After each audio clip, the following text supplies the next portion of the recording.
And with that, we will get started.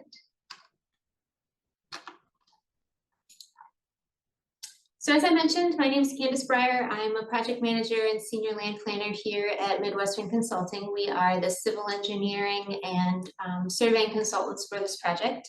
I'm joined tonight with another of my coworkers here at Midwestern, with Rob Wagner. He's also a project manager and a civil engineer here. Also on the development team, we have Lorcan O'Herlihy, Brian Adolph, and Kenji Hattori IV with Lorcan O'Herlihy Architects. And then representing WRE Braun LLC, the owner and developer of this project, is Jeff Starman. So a quick review of kind of the overall development process for projects in the city. So today we're having a citizen participation meeting. It's a required step in the City of Ann Arbor's development process. The purpose of the meeting is to provide an opportunity for us to share information about the proposed project and for you to ask questions and submit any comments that you have about the project. We'll prepare a summary report of the meeting, which must be submitted to the city as part of our site plan application. That report will include meeting attendance, a summary of all the comments and the questions that are expressed at the meeting, as well as copies of any written correspondence that we receive regarding the project. Feedback from tonight's meeting will be used to develop the site plan drawings for submittal to the city. We're currently anticipating a site plan submittal sometime in August. That site plan will be reviewed administratively by the city staff for compliance with current city codes and ordinances. The staff will provide their review comments to us. We'll make any plan revisions that are necessary, resubmit to the city, and the plans will be reviewed again by city staff. And that process kind of continues until we get sign off from all the city departments. At that point, once the project is approved by staff, the site plan will be put on the agenda for consideration by the Planning Commission. The Planning Commission will also hold a public hearing during which members of the public will be given an opportunity to speak and provide comments on the project directly to the Planning Commission. And the city will send out notification of that public hearing to anyone that's within 300 feet of the property. And that notification will also be posted on the city's website before the meeting. If the project is approved by the Planning Commission, at that point, it would move forward to detailed engineering and construction plan review, which is an administrative process with the city engineering department. And then building plan review would also happen at the same time with the city's building department, and permitting, all of that stuff would follow that. Anyone can sign up for project notifications from the city about this project or any project that's currently under review. If you're interested in that, you can contact the City of Ann Arbor Planning Services. Their contact information is on the screen, and that can also be found on the city's website.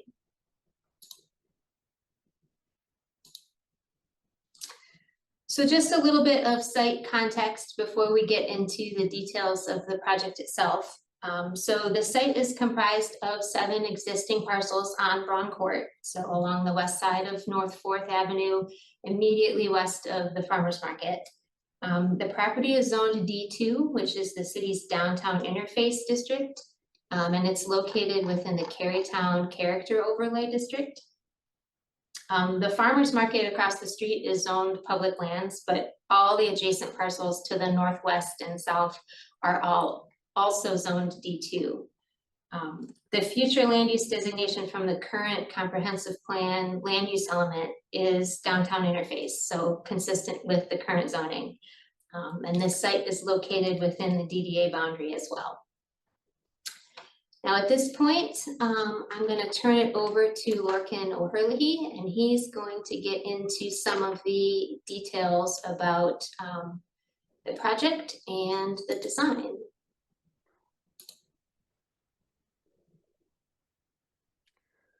Thank you very much. Great pleasure to be here.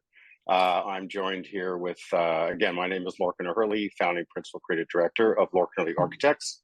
And I'm here with Brian Adolph and also Kenji, and I will let Brian to go through the presentation. Yeah, hey everybody. Be available for questions after. Thank you, Brian. Sure, and thanks everybody for joining. Pleasure to kind of walk you through where we're at. Just a reminder, I mean, we're still early days here, early stages in this concept, so a lot can change, and eager to get some feedback from the community today. So we can go ahead to the next slide. This is just a list of what we'll be going through, but we can just do them one by one. So Kenji, there we go. So really briefly, just about us. So LOHA is based originally in Los Angeles, but we've been working in Detroit, Michigan, particularly for quite a while now. I think about 9 years, and it all started with Brush Park, which are the 4 buildings at the top here. This is part of a development near downtown Detroit. We've got several other opportunities to work in Detroit, and these 2 on the bottom are under construction. On the right is an affordable housing project in Northwest Detroit, and on the left is an artist studio museum in the East Village. And the next page, just a little sampling of some of the work we do back in California. These are all housing projects of different types: affordable housing, supportive housing, market rate housing, and also student housing. But let's get to our project today. So this is just a very brief overview, kind of high level. It's a 7-story multifamily building. Right now it's 38 residential units, about 96,000 square feet of gross floor area. So that's just everything, including all the walls, back of house spaces, just the entire project. 36 parking spaces. This is less than you may have seen in an earlier progress set that we submitted to the city. That's gone down. And there's also quite a bit of open space. There's the required open space, which is about 2,500 square feet, but there's additionally, which you'll see as we kind of go through the design, a great deal more open space in this project. I think everybody's very familiar with this site, so I won't say too much about it. But to the left, there is a large building that we're responding to that's going up soon at 121 Catherine, 6-story housing project. We also have 4-story townhomes to our right, which are currently existing, 4-story commercial building behind us. And then across the street, there are some, again, similarly scaled buildings, and additionally another, I think, 5-story new project scheduled for the future. And so here is like a bird's eye view of the project as it's designed today. So we've endeavored to, this is an infill project, right? Because that 121 Catherine building for us is going to be there, in the future. So we see this as kind of an infill site. And we're trying to be a good neighbor to all our neighbors, and also provide the needed housing that Ann Arbor is looking for. And so this diagram is showing that building in the context, again, from a bird's eye, which is not the way anyone will generally be experiencing it. But the building concept is inspired by this kind of blending of downtown density, which is to the south, and then kind of more low-rise, single-family residential zone, which is to its page right. And so we're mixing kind of that dense housing with a lot of greenery. And so we're trying to introduce a lot of these terraces. We're trying to break down that mass, which calling it like a crenellated footprint, which meaning we're just bringing it in and out. We're trying to really make this what could be a large, bulky building and make it feel a lot smaller, or at least made up of smaller buildings. And it also maximizes kind of light and air for the residents. So the next page here, this just kind of walks you through our kind of design process in a kind of simplified way that just shows you how we got to this shape. So on the left, very simplified, and then there's a street level. Do you mind muting? Thank you. We have a very simplified box, and then the next diagram we're carving deeply into it. And so this is bringing in again that light and fresh air to the units, but it's also really breaking down the bulk of the massing along the street. So what you could have had, is really half as wide and feels like maybe 1 or 2 buildings, at least at the upper levels. And then we've also got to consider the street wall setback, which is of course a big part of the Ann Arbor zoning code. And so we're pushing, again, elements even further. So you've got sort of different layers of kind of pulling back into the massing. And then the fourth, all of this pulling back is providing a lot of terracing. And so there's some additional pushing and pulling that we're doing to create upper level terraces. And then we're adding a narrower module across the building facade that again is animated with a little bit more stepping to give kind of this textured appearance to the facade and break that scale down to something a little more relevant to the scale of the projects and buildings in the area now today.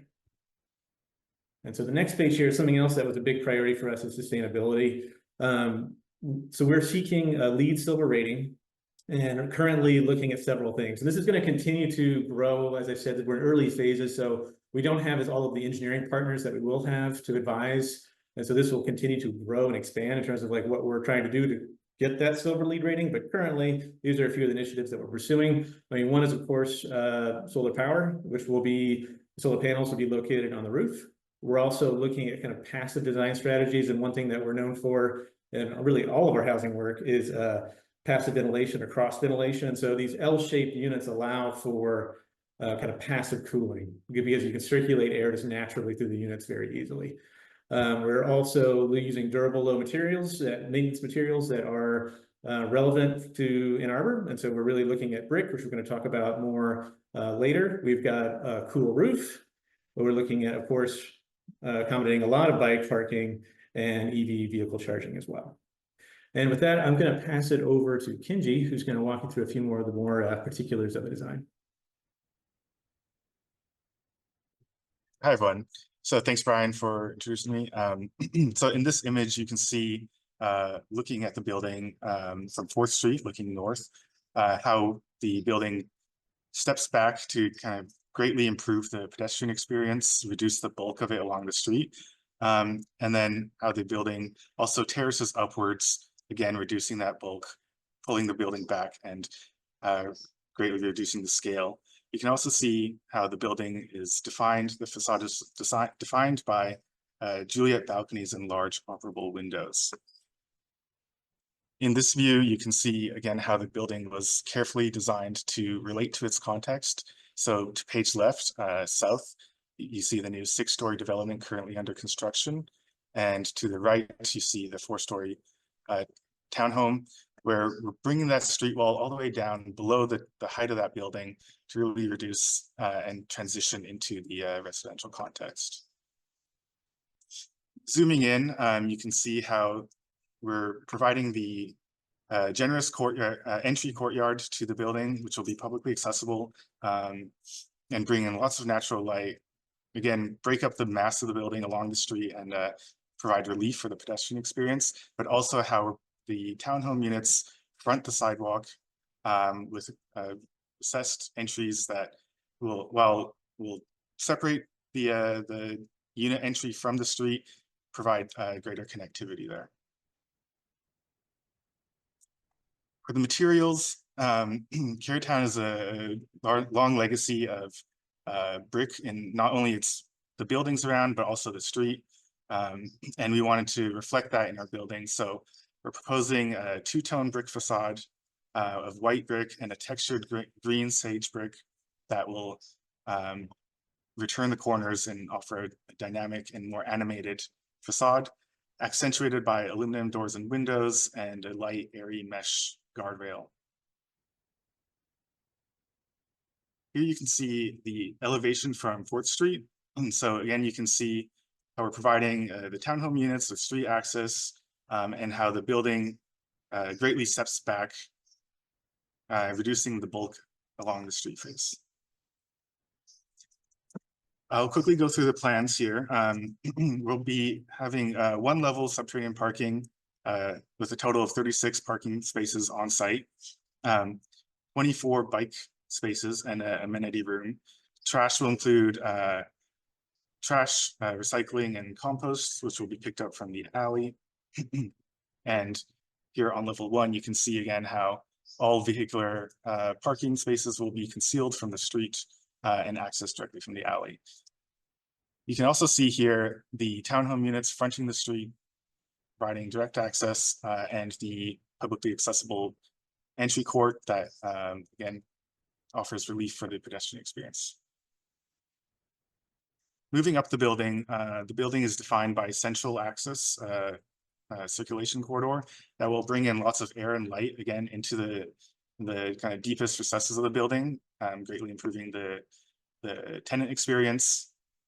But you also see how, as we move up the building, the units, the massing begins to step back and greatly reduce the bulk of the building.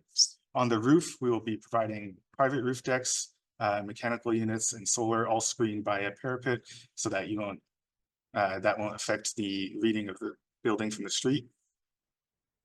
And finally, our building section here, you can see again the deep lobby accessible from the street, and how, as we highlighted in other parts of the presentation, how the building really steps back and offers these great exterior spaces for residences.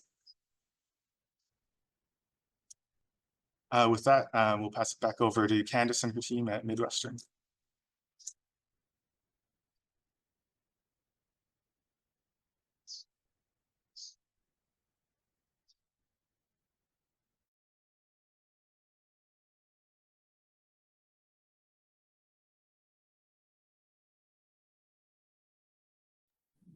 All right, moving on to a quick discussion of utilities to service the proposed building.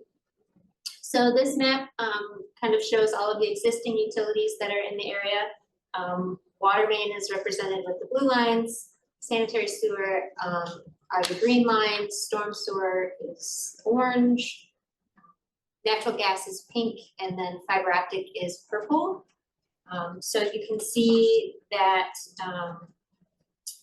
we are anticipating that the water service for the proposed building will connect to the existing main that's in North 4th Avenue. There's also an existing hydrant on the west side of 4th Avenue that will provide coverage for the proposed building. The sanitary sewer similarly will connect to that existing main beneath North 4th Avenue. Stormwater management, we are proposing an underground detention system beneath the building. And we're anticipating that that system will likely outlet to the existing storm sewer that's within the public alley to the west of the site. That concludes our formal presentation. So at this point, we'll open it up for questions and comments. As I mentioned before, questions can be submitted via the chat box, or if you would like to speak, please raise your hand and we'll call on you in the order that hands are raised. We want to be respectful of everyone's time, so it's not quite 6:30 yet. We still have a bit of time, but the meeting will end at 7:30. So if we are unable to get to all the questions or comments, or if you think of something after the meeting that you would like to share, please feel free to email me directly, and I'll share those comments with the rest of the development team, and we'll include them in our summary report of the meeting as well. And we do have a question from Vince Dow. How are you going to handle parking for 38 units and the guests with only 36 parking spots?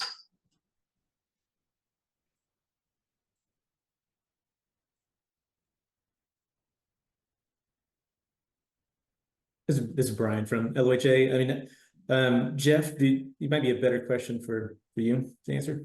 Sure. Hi, thanks for the question, and a good one.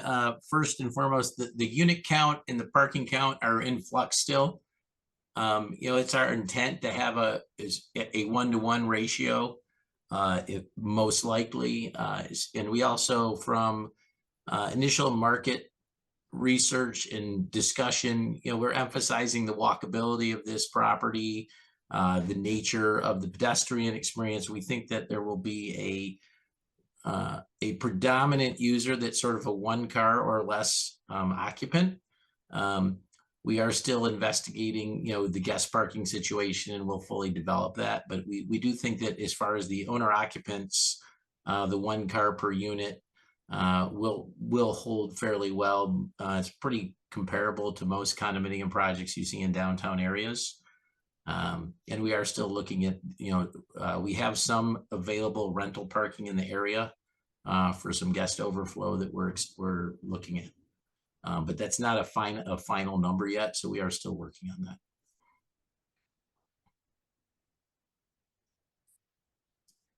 All right, I see a couple attendees with their hands raised. Anna, go ahead. Hi, thank you. So I mainly just had a comment about wanting to make sure that you understand that the Braun Court has been a really special courtyard for the queer community for many years now. We had Out Bar and the corner bookstore and Common language. Common Language bookstore. That was before my time, but she went there before she even moved to Ann Arbor. And the two of us actually had our first date at Out Bar. So it's just a really special courtyard, and we would like to advocate as much as possible for preserving the courtyard as a public space and allowing businesses to rent out restaurants and bars in the ground floor. So that's the main thing that I wanted to advocate. I understand that there's a need for more housing in Ann Arbor, but I think that we can work with housing and not sacrificing our really special gathering spaces. Thank you. Yeah. And my wife had something to say. Just one more thing. We're also big advocates for affordable housing. Are there any plans to make any of these units affordable or Section 8 housing? That's just, another thing about this place was such a special place for the queer community. It would be disappointing if these units, excluded portions of that community by making it inaccessible by a price as well. Thank you. Thank you. Brian, I'll take that one too. First of all, on the first message, we are very aware and cognizant of the importance and significance of Braun Court. I'm virtually a lifelong resident of Ann Arbor, and have a lot of nostalgic feelings about the court. As far as the use of the property for a multi-purpose gathering space and retail or business place, I think was something that was our original intent when we bought the property, was to do just that. And we tried backbreakingly for the past 4 years to find a way to make that happen. There are multiple impediments to that, the size of the courtyard being the first, the size of the buildings being the second, and the condition of the buildings being the third, and how they were originally built. And then and lastly, the building code and the city code requirements for building retail establishments. So while I share the nostalgia and the desire, the reality of the courtyard and its structure, and we banged our heads. I will tell you, for 4 years, we searched every cranny. I do want to say that we are engaged with the community at large and the queer community, and do intend to make a significant effort to recognize, acknowledge, and keep the spirit of the Braun Court experience alive in some way in the area. So we have several initiatives we're pursuing and working with the former tenants of that location to kind of help guide us through with some good ideas. On the other hand, with regard to affordable housing in Section 8, I think Section 8, I don't think is going to be relevant. Affordable, I think there's going to be some price tiers in there, but I think realistically, it's going to be a market rate complex that will sort of serve a market rate environment. But we always will do our best, and we believe that affordable housing is important in Ann Arbor, and there's certain places where it works a little better than others. And obviously we'll try and keep the property as market rate affordable as we can.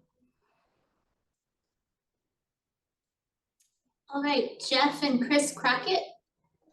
I don't know how you want to handle this. We both have some things to say, and we both have a lot of things to say, and I don't want to disrupt other people wanting to speak. My main concern is basically this was originally workforce housing. And what you're proposing is a switch to luxury housing. Not just that, but the trend in town is for people coming in, outside investors, to buy up properties such as these condos, and then rent them out for short-term rentals. So there's a serious prospect that the people, you're going to have a lot of vacancy in these buildings with people not occupying them full-time and only coming in sort of part-time. But it seems to me, I believe it's Wickford Properties that owns this. Is this correct? Wickford Properties is not the owner. It's a unrelated, it's a related but separate LLC.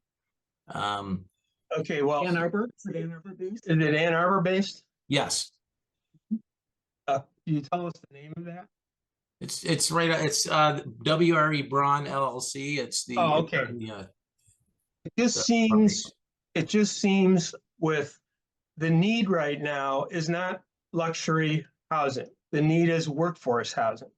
And if you have a lot of capital invested in Ann Arbor, it seems like during this bicentennial year, you should be providing workforce housing to replace what was lost.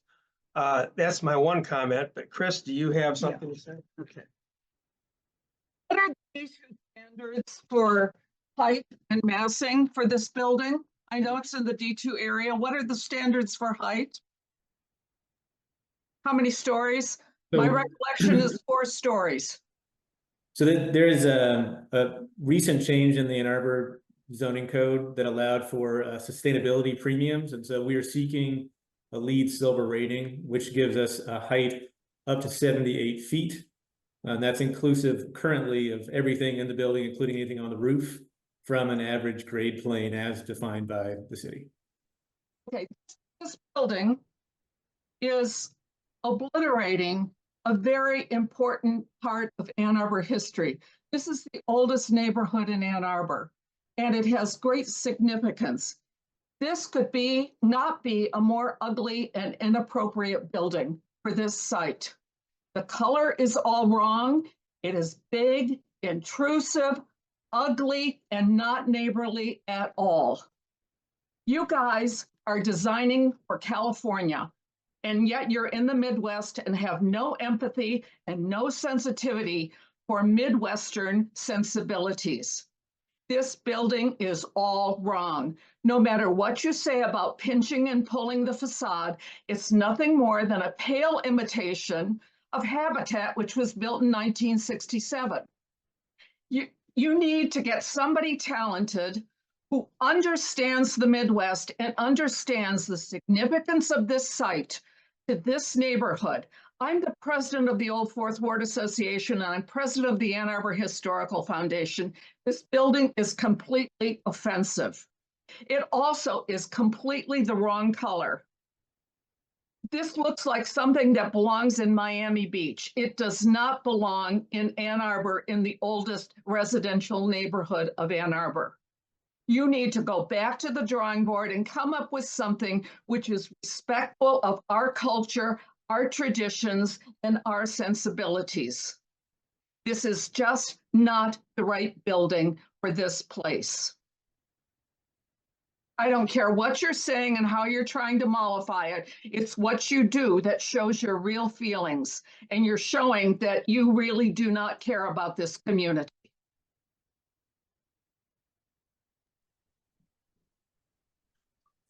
Thank you. Rich?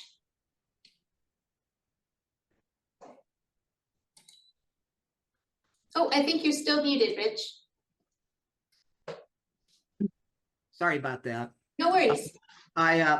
First of all, I want to just lead with a compliment about kudos.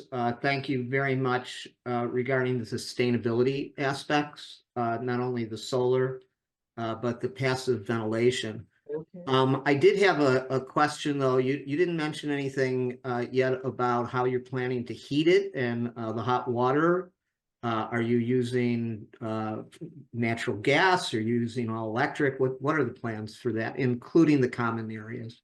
Yeah, no, good question. I mean, it's too early to be definitive. With, like I mentioned earlier, we're at the beginning of the process.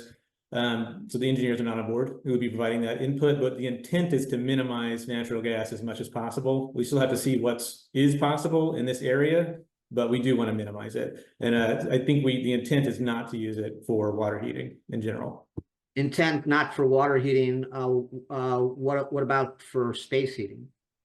Again, the intent is not to, but again, we don't have, it's not definitive yet because we don't have the engineering on board to see what the alternatives are and how that would stack up. Okay, and just one other thing is, if it's in D2 zoning, I assume that you do not require any further rezoning for this property.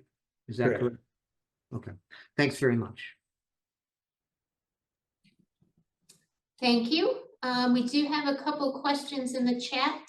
Kelly Meeks asks, are Juliet balconies limited in size such that no tables and chairs can be accommodated?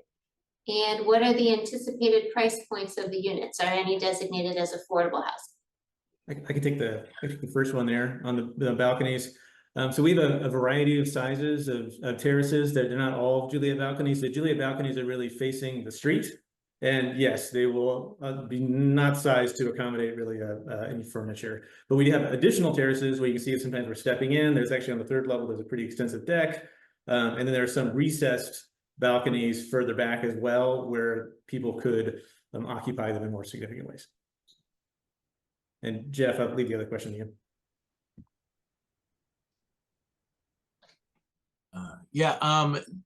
Price points have not been fully established yet. There's not an intention that any of them are going to be affordable by, if you're defining it as affordable housing under what affordable housing guidelines are, there's not an intent to have those type of units.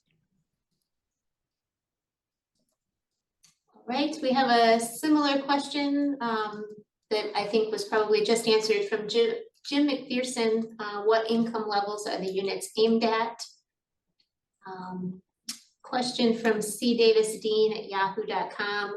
Will there be any local jobs created by the building, i.e. local contractors? I'll take that. I mean, we expect to be using largely local contractors. So the answer to that, I think, would be wholeheartedly yes. But again, we haven't designated or determined who's going to be doing the job, and everything will be done via RFPs. But I would suspect that to be the case.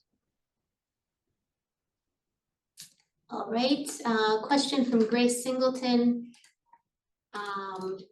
Well, I guess more of a comment. Alley access for all the vehicle parking seems challenging. It's just a one-lane alley, I think. I can start that one, Jeff. If you want to chime in, feel free. It's a good question. It's not something we're unaware of either. We're also looking, this from the downtown design guidelines as well. We've recently met with the DRB, and one of the concerns there is really keeping parking away from the street as well as access and making it more pedestrian oriented, especially given where this is located, across from the farmers market. So it was our kind of instinct to put access from the back and away from the street. But we're aware of that concern that it's a tighter alley, and so we're going to be looking into it. Again, this is still something that we actually did have a driveway at the front, actually not too long ago, and we've recently moved it all the back, but it's still something we're looking at. And we'll be talking to the city about it as well, and how that plays out.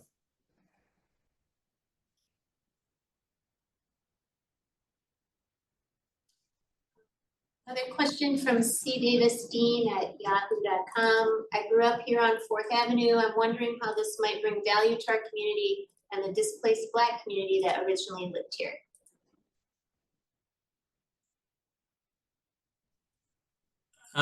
Yeah, I mean, I think, again, kind of going back, we are very cognizant of, the various histories of this courtyard, from 1914 forward, at least. We're fairly familiar, and we are speaking with and will continue to work on the development of some initiatives, and they're sort of all over the map right now. So I don't want to list a bunch of different things we're looking at. However, we are looking into all of that, and it is our intent to do something to both commemorate and recognize the location for what it means to the community. That being said, it means a lot of different things to a lot of different people.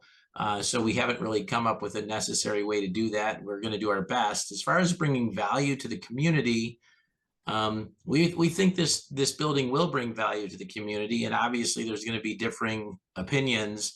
We think this will bring a very eclectic, unique aesthetic to Ann Arbor, which we think is missing. Again, and people can disagree, but we think this is a very positive and natural response to the red and brown brick buildings that are being popped up everywhere across town that look very monochromatic and the same, which is sort of counter to the Ann Arbor spirit of individuality and difference. And different from both an artistic and personal standpoint. So we think the building will bring a lot of aesthetic value. We think it will be a really interesting addition to a very unique neighborhood of Ann Arbor. So all in all, we think it will do all of those things at both an aesthetic and cultural level, and that is our intent. And I just want to say that the design was very intentional, with an attempt to both bring something new and different, but also sort of express a lot of things that we think Ann Arbor is about. And we will continue to refine to bring that value.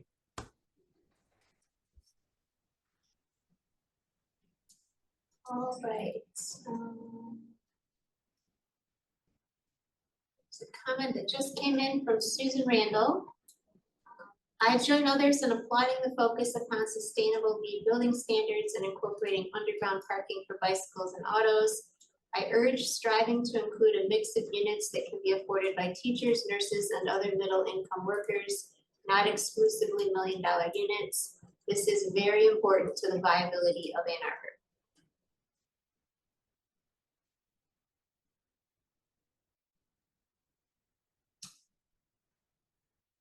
Jeff and Chris. Thank you. One of the things that could help your presentation is to provide the more realistic coloring of buildings. I went down that street the other day, and first of all, the design for the Dunbar Tower is completely inaccurate, and I don't understand why that is. You should take the actual design of the Dunbar Tower and put it next to what you propose. On the other side, the other building, the drawings you provide are very pale, and that's not the streetscape. You should have, to find out what the context of all this is to do sort of an overhead in color to see how the other buildings fit with what you're proposing. And I would predict that there's going to be significant blowback from the community on your choice color.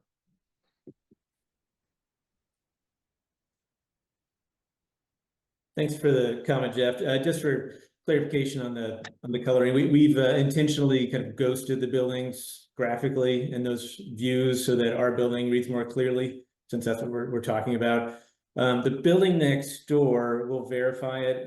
There was a redesign at some point at 121 Catherine, and I believe we're showing the latest, but we'll double check that. But we'll take your point on color. Appreciate the feedback, and we'll consider it.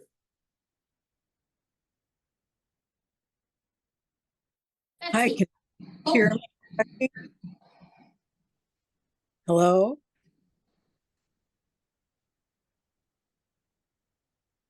Did you call a name? Okay, I said Betsy, I'm sorry. Okay, sorry, I couldn't hear it. My name is Betsy Williams. I live a couple blocks away.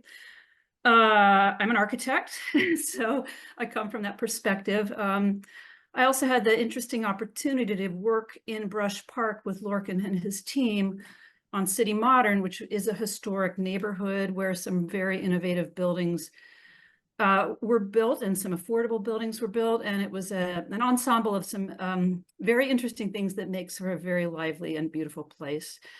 So I come from that perspective and bias, but an appreciation. And I think I want to tell the team who's listening in, or the community that's listening in, to have faith, because Lorcan and his team care very much about architecture and how it gets made and how it gets detailed. But I want to maybe rest on that word for a minute and say that that is part of the beauty of the work. Again, I have this faith that some of you might not be able to have, but it is in the simplicity and yet clever massing and then well-detailed, beautiful materials that makes these projects nice. And I guess my question is to Jeffrey and the development team. Are you committed to realizing the vision that Lorcan and his team have to make these buildings sing in those ways? Meaning, will you build well? Will you use the good materials that are intended here? Will you live out the details that are crafted on this project? Because that would make the big difference for me. I'll answer that first, and the answer is a resounding 100% yes. We We didn't end up with Lorcan by accident and LOHA. We sought them out. We have done a lot of projects throughout the years and worked on a lot with a lot of architects from all parts of Michigan and elsewhere. We wanted to bring something that we thought brought a different level of refinement, a different vision, different viewpoint. Yeah, we are committed to sort of bringing that to life. Been down to Brush Park multiple times to walk their buildings. My partners have spent, I think we spent a good 8 months wrapping our head around and understanding what Lorcan was doing and why and how. So that's one thing we're 100% committed to. Whether you like it or not, I can't make sure of, but I can commit to that. Great. Thanks for the vote of confidence, Betsy. Thank you, Grace. Hi, thanks so much for sharing your plans today. I do like the setbacks of the building and how it seems to make it feel like less massing right on the street. I am still a little concerned about the size of it, but there are a lot of large buildings near it. I think, you'll be 1 story bigger than everything else, and that may not seem like much, but I worry a little bit about the farmers market feeling surrounded by all this massing. And I guess I would also say, I don't know if you've had any contact with anybody at the farmers market, but I would really encourage you to reach out. That is just such a gem of a little space. If you're, lifetime resident, Jeff, you would know that. And I just want to make sure that anything that would impact them is considered, because I just really don't want to see that market get pushed out in any way. And I know it's a parkland and it won't get pushed out, but if it's not a great space for the people coming there, it won't work. And I don't anticipate anything that you've shown that would do that, but I just I really want to take care of that space. And I don't have the same concerns with the style of the building as I've heard raised. I kind of like the idea of the different levels of it, and I really like the airflow and the lead and the things that you've put in there. So thanks for sharing your plans. I just want to quick respond. We are contemplating and working with different elements of the city, including the farmers market and the city administration and the DDA, to what we believe do things that will enhance the farmers market situation and not diminish it by any means. So we're very cognizant of that. Just kind of as an aside, my office for 15 years was at the Brower building. So I spent every day looking out the window and staring at it. And we own the building that the Detroit filling station is locating in, and very close with Phyllis and her, if anyone knows her strong determination to keep the farmers market in that area vibrant, and we're deeply committed to that. That's great. Thank you. Thank you. We did get a question in the chat from Kelly Meeks. What is the projected completion date? Understanding, of course, the unknown timing with the various levels of approvals, permit issuance, etc.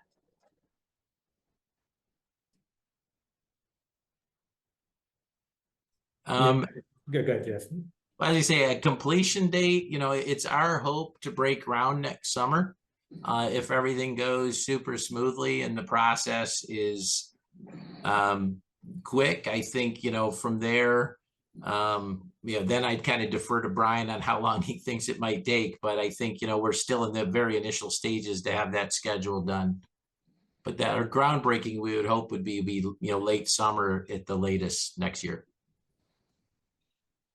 Yeah, it is really early to say, missing an important partner there, which is the builder, for as far as timeline. But I suppose you could add onto that summer another 1.5 to 2 years. Anna. Hi, I just had a follow-up question about preserving the historical courtyard the way it is. I'm just wondering what constraints you had mentioned about allowing the businesses to remain there and maybe just adding residential units on top. Because you could imagine if you build buildings in about the same frame footprint that they are currently, we agree that they need to be updated.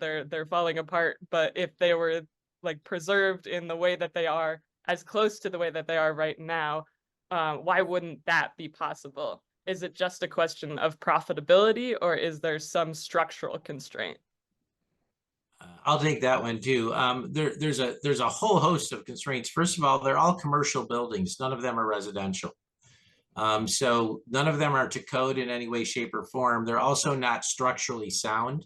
None of them could be, and they're also so size compacted. We looked at that. I mean, again, that was one of our original plans. And so if you say, is there a financial, and of course we couldn't find a way to do it that it was even remotely financially recoverable from. You can't do mixed use because the code doesn't allow for mixed use in that kind of space with the various codes. And again, I know it's not, I'm not trying to play, it is not play. We spent 4 years trying to find a way to do something like that. And the buildings are essentially, but for the one building, that is the building where the Trillium office is located, there's not a building on site that really can be upgraded and retained. They went through that cycle 3 times through the conversion that was done back when this was converted to a commercial park. But from rotted foundations to everything on up, they're really not salvageable buildings. Alexandria. Hi there. So my thoughts on this in regards to the design. I've been living in Ann Arbor my entire life. And at first, seeing all these new developments come in, that are primarily targeted downtown was a concern of mine, because of course we keep building up and the city doesn't get bigger. We just keep getting bigger. Over time, seeing what it's brought in and seeing how captivating it is to have these new modernized buildings is actually a very beautiful thing that I think is coming into Ann Arbor. And, when I first looked at the design, it is kind of like a starstruck moment because we all consider Carytown to be this, you know what I mean? Older area, we want to preserve it. But I actually like taking time to think of this and the colors, I believe on the corner, there's a newer development that was built, a few blocks over, I think on the corner of Kingsley and, I can't think of it right now, towards the west side area. There were the bright green colors with black and white, and the entire town, was pretty anti all these bright colors coming in. But, I think it actually really does something for a neighborhood and brings a lot of brightness. And by removing those old buildings, I mean, we all are aware that those buildings are not looking great by any means. I actually really enjoy the design, and I just want to make this comment because I think it'll actually be a showstopper for the people at the farmers market, and it'll bring more people over there, and it'll allow people to really have more positivity in that area and not just look at a space that is as we all know looking a little rough. So I just more wanted to comment on the fact that I think Ann Arbor is growing in this direction, and I think the design is beautiful. It will be interesting to see all of those larger buildings right there, but I think overall it's going to bring more of a community to that area. And I think that's what's most important is Ann Arbor continuing to build in the right direction. So I just wanted to make that comment, and I'm really impressed with the building and all the consideration that you guys are doing. So thank you so much. Thank you. I will note quickly, Kelly Meeks said in the chat that I think the project that Alexandria was just referring to was at Kingsley and Ashley. Jeff and Chris. I appreciate this conversation. I guess artistic sensibilities are going to vary, certainly. But I'm still concerned about the real need in this town is lack of workforce housing. And it would seem to me if you're developing 35 units, you could allocate at least a portion of them to workforce housing. We don't need more luxury condos. And I guess my secondary question is there a way you could work into the sales agreement limiting short-term rentals? because I don't think you would want, or anyone else in this room would want, all these condos to be rented out to corporate interests and absentee owners. So you end up having few people in this building, and we need a lot more people. Is there any way that you can dictate who is going to be buying these? And I guess the third part Chris wanted to find out is, what is your price point? How much per square foot are you going to be asking? So I'm actually going to take them in reverse order. We don't have a square foot price yet because we don't have a construction cost yet. So I can't answer that. And I don't want to give you a number that's not fair, but that's something under development. Second question, or first point, the need for workforce housing. I echo your concern and the need for workforce housing. Ann Arbor does need it, and I think we're going to get some. Workforce housing doesn't fit everywhere for a variety of reasons. The cost of land in the city of Ann Arbor and the property taxes in Ann Arbor, the lacks of tax credits from the city of Ann Arbor for workforce housing and affordability make it very difficult, especially on a very small parcel, which this is. So I agree with you on the need for it. I actually think you're going to see it developed, and frankly, we have other projects we're looking at that are much more tailored to that economic space. So this space does not lend itself very well to that, frankly, and I think that's sort of the rule of space here downtown in Ann Arbor. As far as who's going to own them, we absolutely will have condominium association rules that limit the ability to do certain things there. I think I saw this actually in the email, I think pre-meeting, and it was a very good point because I hadn't really thought about it, but I think there will be definitely rules to limit how these properties are used. These are meant to be owner-occupied condominiums, not rental properties. And that can be dealt with in an association agreement pretty completely.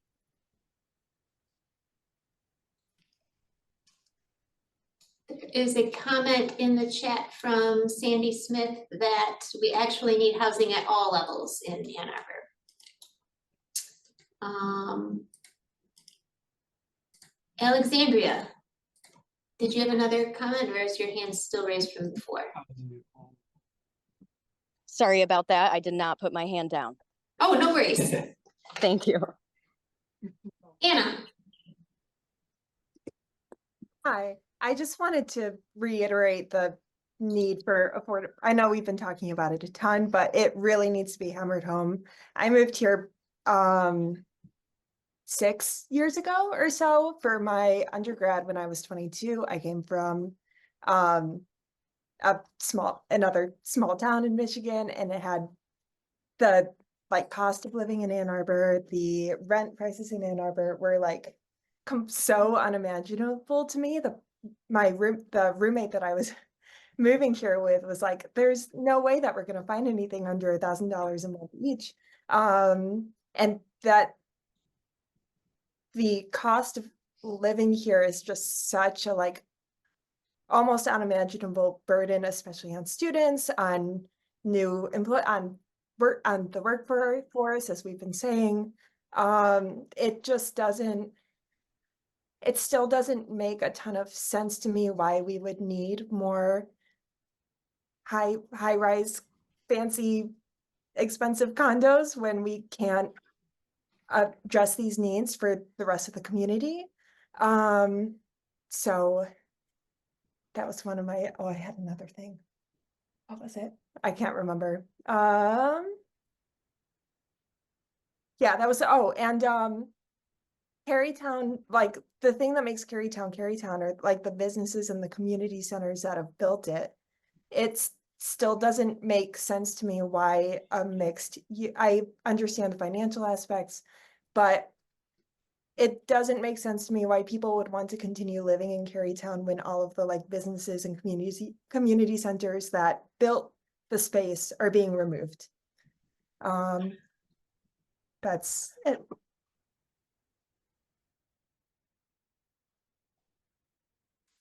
Thank you. A comment from Kelly Meeks in the chat. I'm curious as to what makes you think the majority of these units would be rented to corporate interests who, oh, hold on, who then rent out. The majority of the market rate condominiums in Ann Arbor are resident occupied. Part of the reason for this is owners of these projects develop HOA bylaws that restrict rentals. Most owner developed HOA bylaws prohibit verbo Airbnb rentals.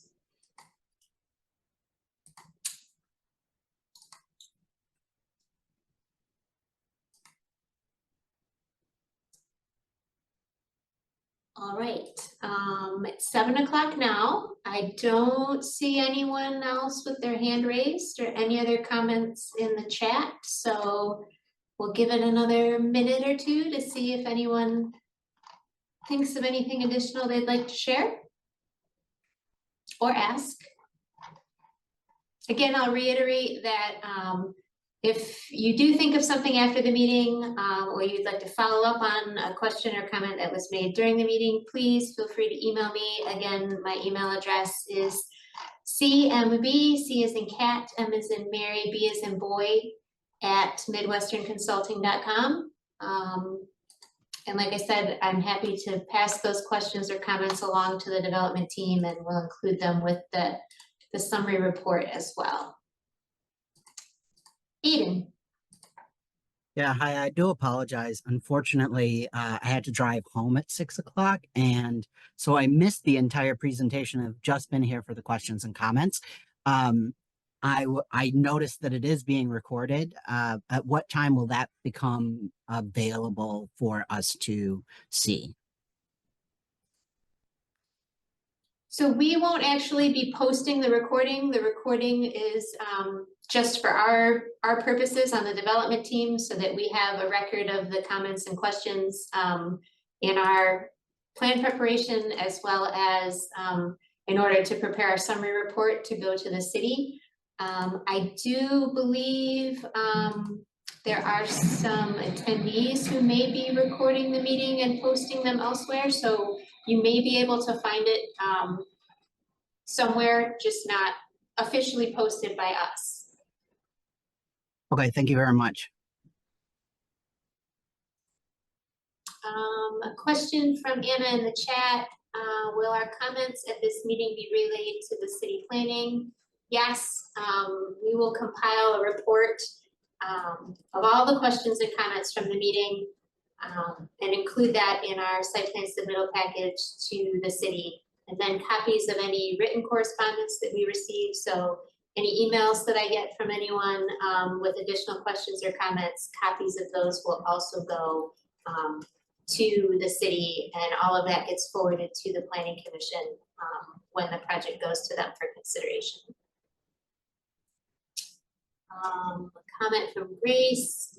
Are the slides that you have shown available to share?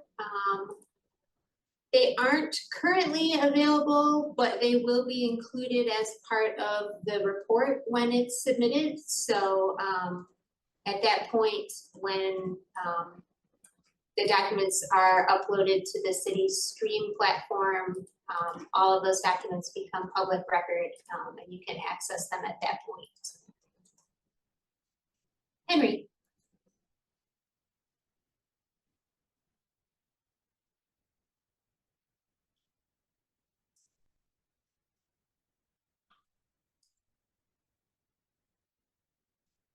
Henry, did you have a question or a comment?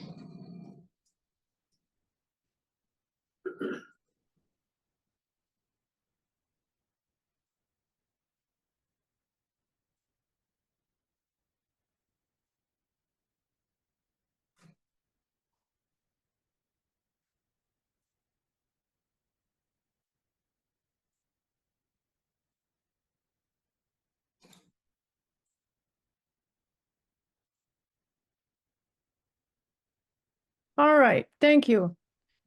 This is Henry. I have a borrowed computer and I don't know how to use this Zoom thing. So I have shopped at the farmer's market for a long time.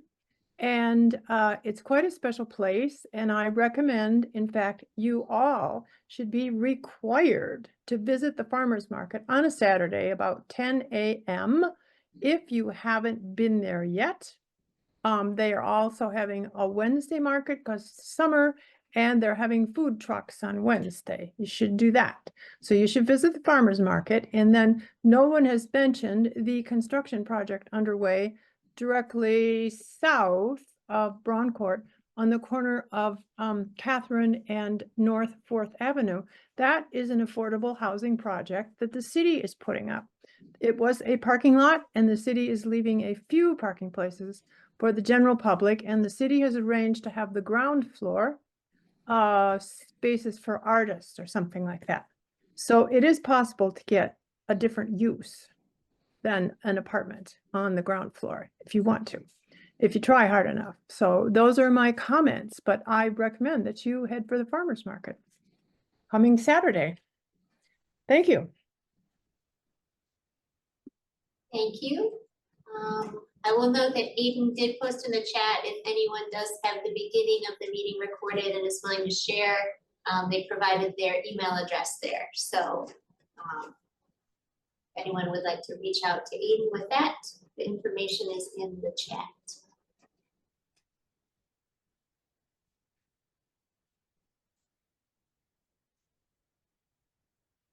So, okay, I've said my piece. They sound suspiciously like it.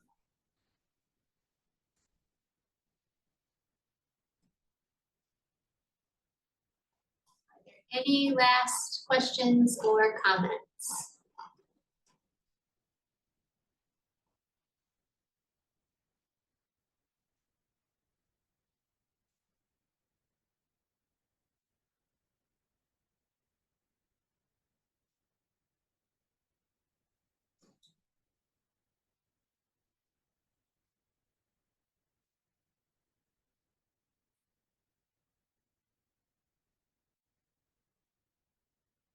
All right, with that, we will wrap things up here. Thank you so much, everyone, for joining us this evening to discuss this potential project. And like I said, if you have anything else you'd like to ask or share, please feel free to reach out to me directly. Have a good night, everyone. Thanks for the feedback, everybody. Thank you all. Bye-bye.